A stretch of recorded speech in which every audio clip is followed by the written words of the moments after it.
Much, Mr. Briones, and right now I would like to invite to join the panel Nicolas de Narvaez, Managing Director of Infrastructure and Investment from Brookfield Asset Management. Thank you, Nicolas. Also, Arturo Le Blanc, Chief Executive Officer of Transelec, and Francisco Javier Hernandez, Senior Director of Infrastructure Investment Latin America, Caisse, dépôt, Placement, Québec. Sorry, Ambassador. CDPQ. For my pronunciation, okay? This is the best that we have from CDPQ. So, thank you very much for being here. We want to do something that is absolutely new in the managing a panel. We want to ask to EI to help us to create the questions and how we are planning to do it. So in the first part of the panel, I will ask to each one of you from the companies that just joined us, if you can give us a small snapshot of where you come from, where your companies have operation, and you have 3 minutes per people if you want to start. Nicolas, please. Perfect. So thank you all. It's great to be here with you guys. My name is Nicolas de Narvaez, and I'm a managing director at Brookfield, leading our energy investments in Latin America. I'm very close to Chile, so I have a real good connection with the country. In fact, one of my sons is Chilean. I've lived in the past in Chile for over 5 years or more, so I'm very privileged to be here with you guys. Who's Brookfield? Brookfield is one of the largest asset managers in the world. We currently manage over $1 trillion across different verticals. Energy is definitely one of the key verticals for us. In Latin America, we've been very long-term investors across many countries. We currently operate 5 or 6 different portfolio companies outside Brazil. We have operations in the Dominican Republic. We have large operations in Colombia. And Chile is very core and centered to our strategy. In the past, we've been investors in Transelec. We acquired that business between 2006 and 2008. We exited after 11 to 12 years. After, we've also owned AVN, which was a toll road concession, similar strategy, long-term investments that pretty much took us more than 12 years investing in the country. And currently, we have large operations in the energy sector in Chile. We are responsible for Cerro Dominador. We own Solarity, which is one of the leading DG businesses in the country, and we also own different assets from global portfolio companies that we currently have. So thank you again for the opportunity to be here with you guys. ¿Yo? Ok. Oye, no, mira, un gusto. Nosotros estamos muy comprometidos con la causa de la energía en Chile. Estamos trabajando muy de la mano con los otros ministerios, con quienes nos sentimos muy apoyados. Queremos cambiarle el rostro, como decía, a la energía en Chile. Lo queremos hacer desde la institucionalidad, trabajando en forma mancomunada, y queremos hacerlo también con la industria de transmisión, de distribución, de generación. Somos de una misma moneda, somos las dos caras.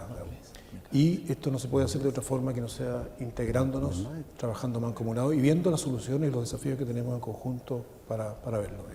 Yo diría eso. Muchas gracias. Okay, thank you everyone, and thank you to Chile Invest for this opportunity and for inviting us. I'm the CEO of Transelec, the main transmission company, power energy transmission company in Chile. And since the last 3 years, we have been investing also in water for the mining industry. So today we are the leader in the transmission, and also we are the leader in the water for the mining industry. I'm also vice chairman of the Canadian and Chilean Chamber of Commerce, so very proud to be here in front of our ambassador. I'm very happy to have this open discussion. I appreciate a lot to have the subsecretary next to us and joining this panel. We have many challenges to talk about. I think you are only been in the position for 60 days, but we can notice the difference in the style and everything, and some of the problems that we were going after in order to find the solution We are seeing some of them already solved, so we appreciate a lot and thank you very much for those efforts. So basically, that's where we are today and the idea to discuss in this panel. Okay.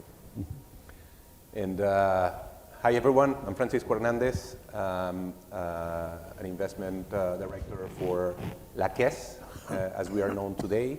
Just to clarify the misunderstanding, the name of the company of La Caisse used to be CDPQ, which stands for La Caisse de dépôt et placement du Québec, which is basically the institutional investment manager of the pension resources, the pension funds of the province of Quebec, of about 6 million people in Quebec.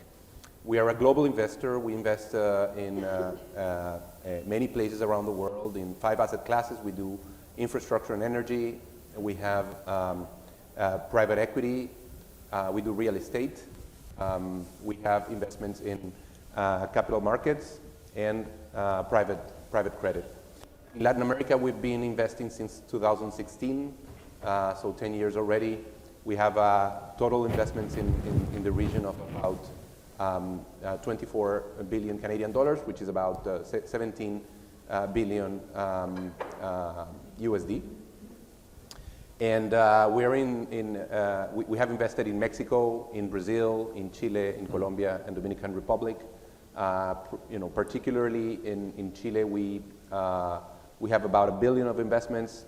We're present with 45% stake in 2 ports, together with DP World, as part of a global partnership that we have with them in several ports around the world.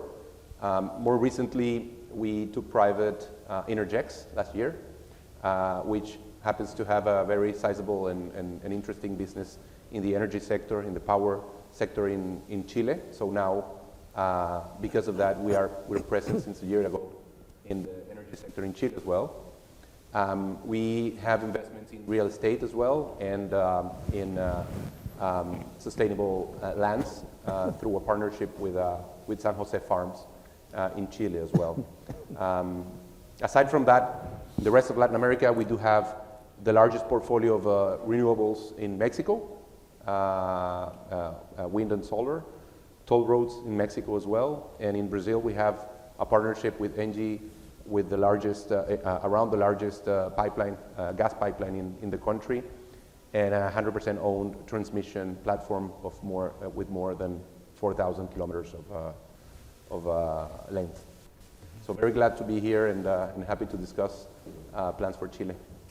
Thank you very much. As you can see, we have a very important and interesting people who has been investing in Chile, and also we hope that it will be continuing in the future. So what you can see right now, and our panelist has been very brave in order to accept my challenge that we want to ask to AI to make the questions.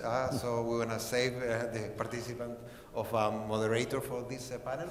So this is the thing that we are planning to present to the AI.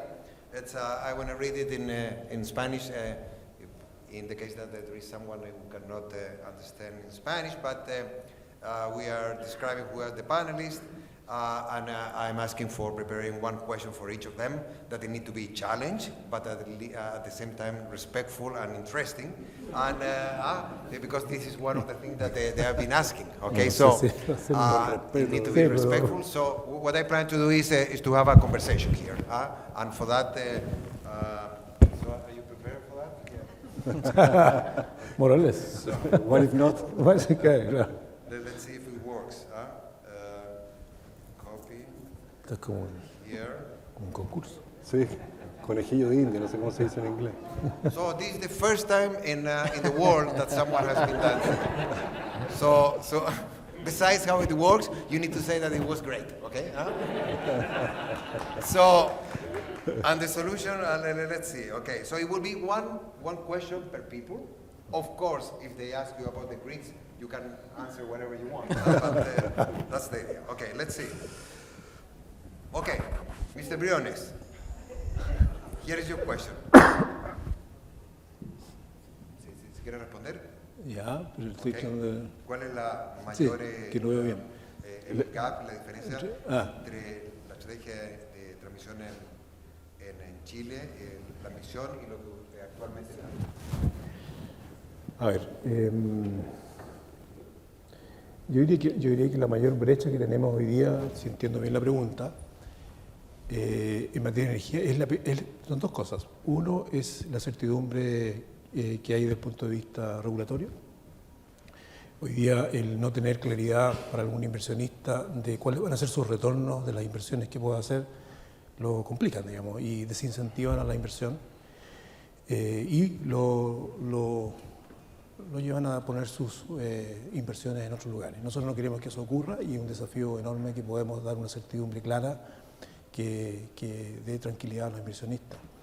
Y el otro tema, que la otra brecha que tenemos, es cómo es que agilizamos el que se materialicen los proyectos en Chile. Proyectos de transmisión, que ya como comenté al comienzo, son proyectos que tienen una larga data y que cuando vienen realmente a poner en servicio dichas instalaciones ya estamos atrasados y seguimos con los temas pendientes y no viabilizamos el desarrollo que queremos. ¿Cómo es que viabilizamos que estos permisos y estos proyectos se puedan materializar al más breve plazo o en el plazo más breve? Es un desafío enorme. Y eso involucra a todos los sectores de la institución, no solamente el Ministerio de Energía, sino que el Ministerio de Medio Ambiente, a otros ministerios, el Ministerio de Hacienda, por ejemplo. Entonces, ese es un desafío de que podamos coordinarnos bien y que podamos poder acortar esos plazos. Son dos temas, entonces, el tema del marco regulatorio, la certidumbre jurídica y el tema de los permisos. Thank you. Muchas gracias. Nicolás, here's your question. What is the most important risk factor today that is still being underestimated by infrastructure investors in Chile and Latin America? Perfect. Look, what I would say is we're very long-term and patient investors, and traditionally we underwrite investments for north of 12 to 15 years. And we make our money not by being necessarily opportunistic, but by building businesses and companies together with a management team with a very long-term view. But what's really difficult is ultimately when the rules of investments change over time, which ultimately you could not underwrite as part of your investment, right? We're seeing ultimately that Latin America has had a lot of changes in its political landscape, a lot of vocally, it's been difficult to invest in some countries versus others.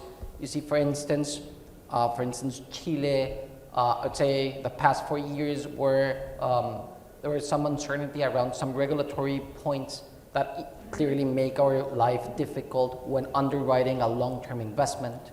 Currently, we're seeing probably not as a favorable landscape in Colombia from a political perspective that creates some noise. In Mexico, you're seeing, for instance, judicial reforms that ultimately we are in a wait-and-see mode to see what actually happens there. So I'd say long-term visibility, it's probably the key for long-term investors such as Brookfield, and obviously that's the major risk that we need to navigate long-term. Perhaps, Nicolas, a special comment for Chile. How you see that situation in Chile? Look, Chile stands out in the region, and it's a fantastic place to invest in, right?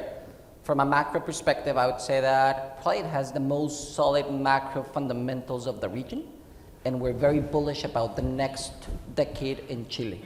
With that said, I would say that it's definitely relevant to hear that the investments rules are going to be respected over time, and that there's ultimately establishment that really protects like foreign investments in the country. That's going to be critical for us. Mm-hmm. Thank you, Nicolas. And now, Arturo, your question is the current pace of transmission expansion sufficient to avoid becoming the main bottleneck of Chile energy transition? Yeah, thank you, Alfredo. Thank you for being exposed to this experiment. I don't know how to say conejillo de India in English, but no, very interesting question. Actually, we have been discussing with authority about, today we have a big challenge. I mean, in order to develop a solar project, probably you would take 2 years in order to be in operations. A battery storage capacity facility probably will take a year or even less than a year. But then on all the highway and the transmissions and everything that you need in order to transmit the energy is taking You mentioned 10 to 12 years. Probably if you also consider the planning, we are talking about 15 to 20 years. So we have a big challenge there and a big problem. We need to accelerate the transmission in order to be on time, to be able to inject that capacity that is generated. Today we have this restriction in the north coming to the south, but also we have another restriction in the south, for example, in the southern part of Chile, in Puerto Montt, where prices are totally disconnected with the rest of the country, okay? So I think we really need to focus on how to accelerate, number one, the planning. Remember that the planning of the system in Chile is centralized. The government decides the planning. So we need first to accelerate the planning. Historically, the planning has been delayed in Chile for roughly 10 years. Second, we need to also analyze the criteria that we have today in order to justify an investment in Chile. Today, you compare the cost of the investment against the cost of failure of the system. But in this cost, you cannot consider the reliability of the system, the security of the system. For example, in Antofagasta, in the Maule region, we have energy interrupted by 40 to 60 hours per year, while in Santiago we have only 2 hours, and this is not acceptable. I mean, you cannot have a region with that bad quality of service. So we need also to analyze the criteria that we use in order to incorporate the security, the stability of the system. And finally, and this is probably has been very present during these days and these conversations, we need to accelerate the permitting. I mean, the permitting in order to facilitate this infrastructure to be in place. So the solution is not an easy solution. I see 3 steps, but I think we are in early conversation with the authorities in order to try to accelerate things. Thank you, Arturo. Francisco. Well, I don't think my microphone is working, but this one is. Well, the good thing is that you already sort of responded the question that they made for me. All of what you just said is precisely what we need as an investor to have a more decisive attitude to investment towards Chile. I would say I would make emphasis in the fact that in the planning portion of it, I think from a high level, something that we admire about Chile is this long-term view about things and this ability of its politicians, even if they are left or right or whatever, to have a target in the long term. And this energy transition plan for Chile is something that really attracts the interest of investors like La Caisse. Now, how that translates into action and how planning enables these long-term goals is very important. We do see problems in Chile with regards to curtailment, for example, which is highly caused by the lack of transmission.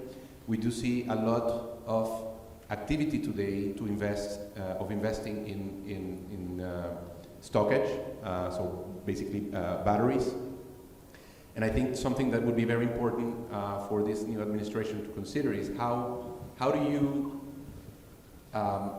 bring the right signals, how do you put in the market the right incentives so that investment is allocated where it should be? How do you help the market not overinvest, for example, in batteries, knowing that you are in the middle of the process to build the largest transmission line in the country, and that both things are aiming at solving the same problem at the same time. You know, transmission and batteries basically are used for the same purpose. So planning will be very important. In other things, I think the country really does well. I mean, there is a very deep market for debt, for example, and a good breadth of entrepreneurs to invest in. Thank you, Francisco. And I would like to ask to each of Arturo, Nicolas, and Francisco, if instead of having one silver bullet, I will ask you if each of one has one. You have a choice to invest all over the world. and to decide where to invest. Sometimes we think that in Chile we are so special that people they will still invest in our country. But if we are not keeping our legal framework and opportunities, that it will be an opportunity that we can lose. So if you have just one silver bullet, Arturo, and then I will ask you, Nicolas and Francisco, which one will be the request having here the subsecretary? He need to come back to Chile. He want to meet with the Minister Rincon, and they need to implement things. Which one will be the thing that you will choose to do it? This not with intelligence, right? No, this is your question. Yes. No, I would say if I would only need to choose for one bullet. I would say probably thinking as a foreign investor, certainty and rule of law are the most important thing. I mean, since, I don't know, the last 15 years or 10 years, we have been suffering a bit of uncertainty in the regulation, on the tariff review processes. They are getting delayed and very complex. Also, the constitutional discussion and everything created a lot of noise, a lot of uncertainty. And also the rule of law. I mean, when you have a permit, an environmental permit, but you're not able to build and to deliver the project, we need to grant that certainty to the investor in order to be able to do what the country needs from us. I mean, we develop infrastructure that is needed for the country. Actually, we have a decree from the Minister of Energy, mandates me to develop the infrastructure, but then we need the support from the government in order to be able to deliver on time and on budget the project. So going back to your question, I would say certainty and rule of law are critical. Thank you, Nicolas. Okay, I would echo definitely what Arturo is saying, but I would add system planning, right? So sometimes when you analyze what's going on in Chile, you see that there are different subsectors going on their own. So you see transmission on their own versus distribution versus generation. The reality is that the energy system in Chile has really, really transformed itself in the past 10 years. And to put it in perspective, back in 2014, wind and solar, from just a capacity perspective, was less than 6% of the total system. Now it's 45, right? Back then, solar and wind only delivered, call it around 5% of the total energy demand on an annual basis. Now it's close to 35. So the reality is that the system is growing so fast and it has evolved so fast that it feels that at the end of the day, we're trying to think very short term of what makes sense, how can I make happy the next player. But in reality, we need to think about the long term and how all of the different actors in the system work together and ultimately plan not for the next 5 years, but for the next 20 years. I think that would be critical for somebody like us to really have a lot of confidence in Chile. I would say simplification of permitting, licensing, environmental licensing, and help with dealing with social aspects of development of new projects. I think, and it was interesting, yesterday we were hearing the Secretary of Finance saying it's not only about eliminating permits, it's also about how you know, the existing processes, how you make them efficient, how you do not abuse of the existing processes and permits to make the life of the developer difficult, but to the contrary, how you enhance and enable investors to do business. Thank you. And one more time to the investor. In your investment committees, what are the two topics that are raised every time that you are talking about Chile? And if you need to compare the rate of discount to asking for projects in Chile, let's say 5 years ago and today, what is your perception? I know that I'm not asking about the commitment here, but what is your perception about the relation country risk? Nicolas? Look, Chile probably trades at a tighter spread across all Latin America, right? So it's perceived as an expensive market many times. I would say that for the past 4 years, there is a wide range between demand and offer, and ultimately what people were willing to sell their businesses at, and obviously at which buyers were willing to buy at. I would say today we see that a new reality. I think there are more stable conditions going forward. There are more favorable drivers from a macro perspective. I would say definitely Chile carries a premium over the rest of Latin American countries, and it's easily to explain why. And that's the number one question, which is ultimately, what's the right price for Chile on a long term? Maybe a topic that is not exactly the same, but it adds to the same point is the cost of tax in Chile is high compared to some other countries. It's pretty expensive, and it's difficult to find. You know, it's expensive, and it doesn't have really certain incentives that you may find in other countries tax-wise. So, you know, it's what it is, but it's a topic. Thank you. And perhaps we have only another 5 minutes. I would like to ask if you want to ask any question between you or no, if there is any topic that you want to cover. Bueno, y a lo mejor preguntarle al subsecretario. Sí, yo empecé a cerrar con el secretario, but I will ask to him to close, but if you have any other question or... Yeah, please. Of course. ¿Queréis sentar? Pregunta para el público, que el público pregunta, también podemos aprovechar esos minutos. Subsecretario, ¿cómo le va? Bien, bien, Soy subsecretario. Nicolas de Narvaez, Gusto subsecretario de Obras saludarlo. Públicas. Qué bueno. Yo tengo una pregunta para usted, que en realidad es una pregunta que he recibido de las reuniones que hemos tenido acá. Usted lo comentó y no podemos estar más de acuerdo que una de las fortalezas de Chile es el respeto por las reglas del derecho y que no cambiamos las reglas del juego. Y algo que el señor Le Blanc enfatizó también. Pero a mí me han preguntado en un par de oportunidades respecto de los PMGD, ¿cierto? El elefante en la habitación. Ahora, yo le voy a recordar, para solidarizar con usted, que el Mercurio publicó una editorial que se llama El GAM, una herencia incómoda. Nosotros como Ministerio de Obras Públicas, junto con el Ministerio de la Cultura, tuvimos que hacer unos cargos de un proyecto que venía de la administración anterior, que no tenía el debido financiamiento, y lo sacamos de las prioridades, lo cual ha sido, por un lado, un motivo de crítica por algunos sectores, pero reconocido como un acto de seriedad y de profesionalismo, y además creo que es una característica del gobierno del presidente Caisse, que cuando hay que tomar decisiones difíciles, y el tema del precio de los combustibles es el mejor ejemplo de eso, estamos disponibles para hacerlo y pagar los costos al respecto. Pero yo le quiero preguntar a usted su visión respecto del tema de los PMGD. Usted tuvo que enfrentarse a 2 decretos que venían de la administración anterior, tuvieron que revisarlos y luego reingresar a Contraloría. Pero ¿qué le decimos a esos inversionistas que nos dicen, en general es verdad que Chile respeta la regla del derecho, pero en ese caso puntual hemos visto algunas dudas al respecto? Sí, muchas gracias, estimado subsecretario, por la pregunta.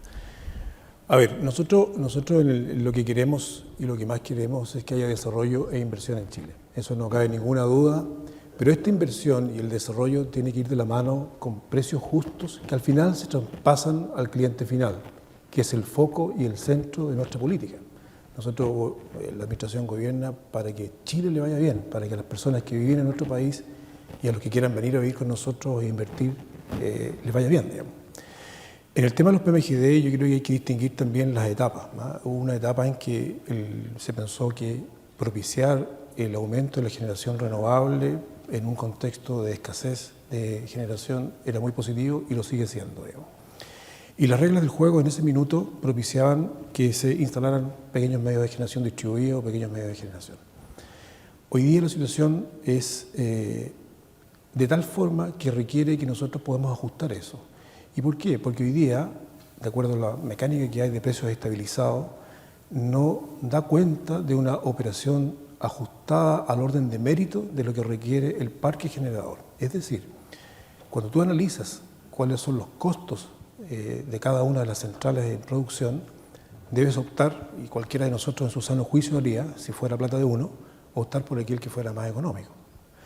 Y hoy día, cuando tú ves que ese análisis se hace, es el más económico, es diferente al precio estabilizado que tienen los pequeños medios de generación, que es bastante por arriba. Y como la normativa establece que pueden ejercer un autodespacho, yo puedo despachar y entonces cosecho ese precio o ese costo que es muy por arriba y muy diferente al que tiene el costo marginal del minuto, digamos, o el precio del minuto. Bueno, ¿quién paga esa diferencia? ¿Quién se hace cargo de poner de su bolsillo la plata? El cliente final. Nuestro imperativo es ayudar al cliente final a que sea un costo justo. Entonces, lo que debemos hacer hoy día, sin perjudicar a aquellos que invirtieron en su minuto y creyeron en esto, hay un decreto que permite que ellos sigan operando los que ya están construidos, y hay un plazo y un artículo de transición que permite durante 2 años acomodarse a esto. Aquí puedan competir en un mercado con todos los otros generadores, y de tal manera de poder jugar las mismas reglas, digamos, que creemos que es lo justo. Y a todos aquellos que quieren de from here to eternity, de aquí en adelante, ceñirse a las nuevas reglas, digamos, del juego, digamos. Esto es muy importante porque al final del día apunta a la eficiencia del sistema, a costos que sean los costos y a costos que realmente debemos pagar, y que no hayan pagos laterales o subsidios de quienes no tienen por qué hacerlo, digamos. En buena primera, los clientes finales, digamos. Tiene que ver con eso. Thank you very much. That wasn't prepared for. Yeah. So I want to offer if someone wants to make another questions. Yep.